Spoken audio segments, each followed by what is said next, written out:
Hizo ndio taji ambazo zile taji tutafikwa baada ya kuwa tumemaliza kazi zetu hapa duniani. Nadhani kuna wimbo umewahi kusikia ukisema kwamba tukimaliza kazi tutafikwa taji. Ni ukweli. Na unaweza ukajiuliza hizi taji kazi zake zitakuwa gani?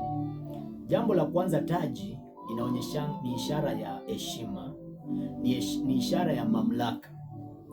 Kwa hivyo zile taji ambao tutafikwa zitamsaidia mtu kuwa na heshima fulani katika mbingu mpya na katika nchi mpya, lakini pia itampa mtu mamlaka ya kutawala pamoja na Kristo.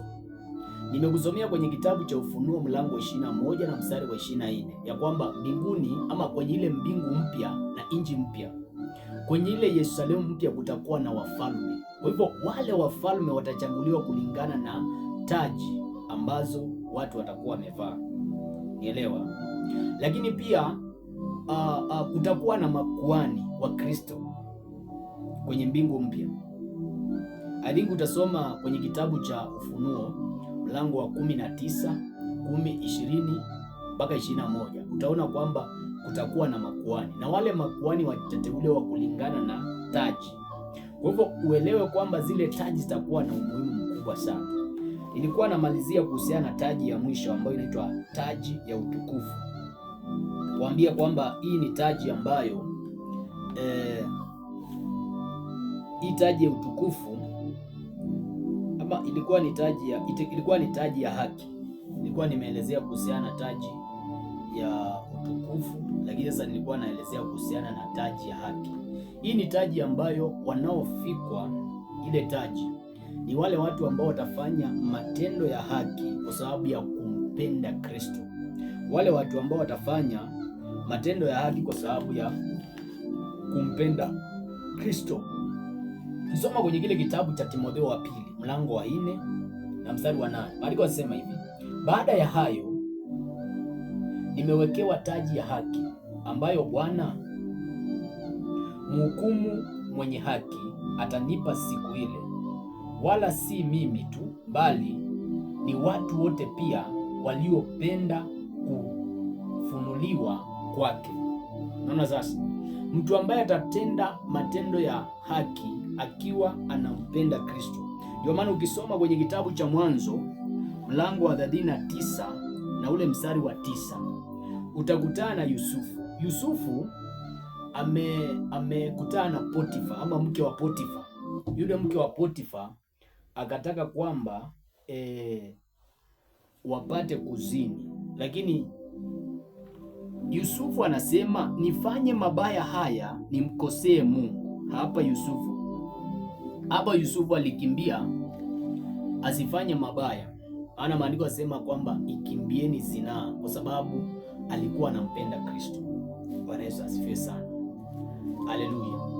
Kwa hivyo kuna hii taji ambayo tunaita taji ya haki.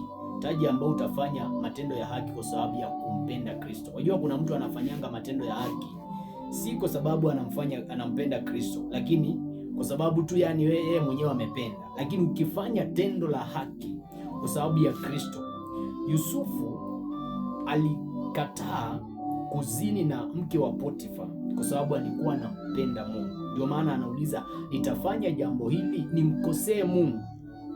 Bwana Yesu asifiwe sana. Kwa hiyo ni taji ya haki. Sasa tulikuwa tunaelezea ama nilikuwa nafundisha kuhusiana na unyakuo na mambo ambayo yatatokea baada ya kuwa unyakuo ama watu wamenyakuliwa. Sasa mbinguni hao ndio mambo yatakuwa yanatokea, kwamba watu watakuwa na vichwa taji, lakini pia kutakuwa na sherehe ama karamu, sherehe ambayo inaitwa sherehe ya mwanakondoo. Kwenye kitabu cha Ufunuo mlango wa 19 na mstari wa 7, hapo ndio kumeandikwa kuhusiana na sherehe ya mwanakondoo. Kutakuwa na sherehe kule mbinguni, lakini hapa duniani kutakuwa na dhiki kuu, kwa sababu tayari mpiga Kristo atakuwa ameanza kutawala. Kabla hatujaenda kwa mpiga Kristo na mateso na dhiki ambazo zitakuwa zinatokea hapa duniani, tumalize mambo ya mbinguni. Kwa hivyo kile kitakuwa mbinguni ni kwamba mbinguni kutakuwa na sherehe ya mwanakondoo.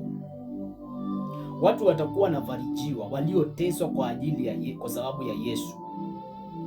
Na tukifika mbinguni, kile ambacho unafaa kuelewa ni kwamba sisi zote tutakuwa bibi harusi wa mwanakondoo. Nielewa? Sisi zote tutakuwa bibi harusi wa mwanakondoo. Kwa hivyo tukifika mbinguni, si eti kwamba wewe ni mwanaume unasema ya kwamba mimi ni mwanaume siwezi kuwa bibi harusi wa mwanakondoo. Yesu akituangalia zote, mwanaume ama mwanamke, tukiwa mbinguni anatuonanga kama sisi ni bibi harusi.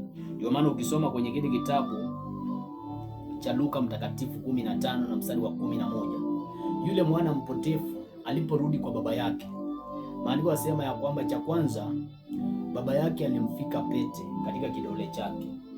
Nielewa? Na hii ilikuwa ni ishara ya kurudisha ule uhusiano wa mwanaye na babaye. Na alimfika pete kwa sababu Yesu akikuangalia wewe ambao umeokoka, anakuona kama ni bibi harusi wake. Elewa? Kwa hivyo wanaume wote ambao wanadhania kwamba tukienda mbinguni kutakuwa na kuoa ama kuolewa, maana Yesu amewahi kuuliza hiyo swali, ujue kwamba kutakuwa jambo kama hilo. Yesu asifiwe sana. Ukisoma kwenye kitabu cha Yohana 3:29, maandiko yasema aliye naye bibi harusi ndiye bwana harusi. Tukifika mbinguni tutakuwa na Yesu, na huo wakati sasa haitakuwa ati mwanamke ni bibi harusi. Hapana, aliye na bibi harusi. Wakati ule sisi tutakuwa na Yesu. Huyo Yesu ndiye atakuwa bwana harusi wetu. Yesu asifiwe sana. Ndio maana ukisoma kwenye kitabu cha Wakorinto, tuangalie kwenye kitabu cha Wakorinto ndio uelewe hii lugha ambayo inaelezwa hapa. Kitabu cha Wakorinto wa pili, Wakorinto wa pili mlango wa 11, tusome mstari wa pili. Mstari wa pili unasema nini? Maana nawaonea wivu wa Mungu, kwa kuwa naliwaposea mume mmoja, ili nimletee Kristo bikira safi. Kumbe vile ambavyo mwanaume anasikianga wivu mwanamke wake akimchiti ama akitoka nje ya ndoa, ndio hivyo hivyo Yesu anakuoneanga wivu wakati ule umemwacha ukaenda kuabudu sanamu, ukamwacha ukaachana na wokovu. Ndio maana Yesu anasema kwamba nawaonea wivu wa Mungu, kwa kuwa na liwaposea mume mmoja, ili nimletee Kristo bikira safi. Vile ambavyo wewe mwanaume unapendanga kuwa na bikira, kuwa na mwanamke ambaye ni bikira, ndio hivyo hivyo Yesu anapendanga awe na kanisa lake likiwa bikira, yaani likiwa halina dhambi. Nielewa? Bwana Yesu asifiwe sana. Kwa hivyo ndio mambo ambayo yatakuwa yanatokea wakati ule ambapo tutakuwa mbinguni baada ya unyakuo, kwamba jambo la kwanza nimesema ya kwamba mambo ya watu kuvishwa taji, na nikaongea kuhusiana na taji tofauti. Nikasema kwamba kutakuwa na taji ambayo inaitwa taji isiyoharibika. Nikakusomea kwenye kitabu cha Wakorinto wa kwanza 9:25. Lakini pia taji ya pili itakuwa ni taji ya furaha. Taji ya furaha inapatikana kwenye kitabu cha Wathesalonike wa kwanza 2:19. Lakini pia kuna taji ya uzima. Ile taji ya uzima utasoma kwa wakati wako kitabu cha Yakobo mlango wa kwanza 12, lakini pia Ufunuo 2:10. Lakini pia kuna taji ya utukufu. Taji ya utukufu kwenye kitabu cha Petro wa kwanza 5:4. Kuna taji ya haki ambayo inapatikana kwenye kitabu cha Timotheo wa pili 4:8. Hizi zote ni taji ambazo tutafikwa tukiwa mbinguni, na nimezielezea tayari, najua kila mtu ameelewa.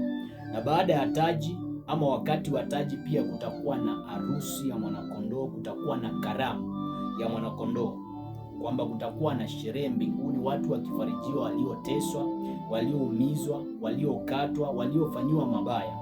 Yesu asifiwe sana. Lakini hapa duniani kutakuwa na dhiki kuu, kwa sababu mpiga Kristo ndiye atakuwa ametawala hapa duniani. Sasa nataka niingie kwenye kile ambacho kitatokea hapa duniani wakati ule, tayari kanisa itakuwa mbinguni.